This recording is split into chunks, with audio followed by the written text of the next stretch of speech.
Hello, I'm Officer Knights. How to play Snakes and Ladders. Snakes and Ladders, known originally as Mokshapatam, is an ancient Indian board game for 2 or more players regarded today as a worldwide classic. It is played on a game board with numbered and grid squares.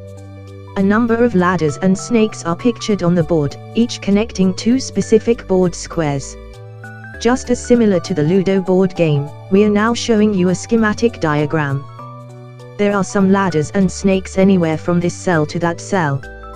When a player rolls a die, he or she should have legal move from 1 to 6.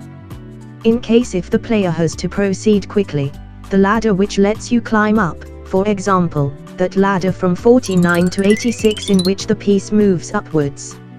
If in case the player caught into trouble, when the piece arrives at the snake's face, it goes downwards. For example, from 73 to 14. This is just like snakes can be poisonous in terms of biological purpose. Once the game ends, the piece must reach to the 100th cell, either by ladder, or making actual moves. So, this game you know how to play snakes and ladders. Like, comment, and subscribe now.